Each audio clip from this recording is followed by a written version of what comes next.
तर नागपुरात झालेल्या 2 गटातल्या वादाचे पडसाद इतर जिल्ह्यांमध्ये उमटू नयेत यासाठी खबरदारी म्हणून पोलिसांनी राज्यातल्या अनेक संवेदनशील भागात मोठा पोलीस बंदोबस्त तैनात केलाय।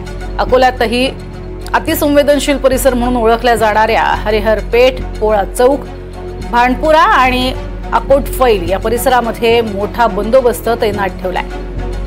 आरसीपी आणि एसआरपी त्याशिवाय दंगल नियंत्रण पथकं इथे तैनात करण्यात आली आहेत। अधिक माहिती घेऊयात आमचे प्रतिनिधी योगेश शिरसाट यांच्याकडनं। योगेश, काय सध्याची तिथली स्थिती? प्रज्ञा, अकोला जिल्ह्यातील पोलीस बंदोबस्त मोठ्या प्रमाणात वाढवण्यात आलाय। जो संवेदनशील भाग आहे हरिहरपेठ, पोळा चौक, भांडपुरा आणि अकोटफैल परिसरात हा बंदोबस्त वाढवलाय।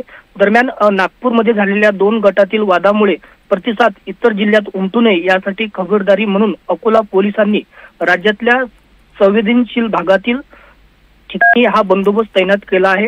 दरम्यान अकोल्याचे जिल्हा पोलीस अधीक्षक बच्चन सिंग यांनी जे अकोला जिल्ह्यात शहरातील जे संवेदनशील एरिया आहे त्या ठिकाणी हा बंदोबस्त लावला आहे।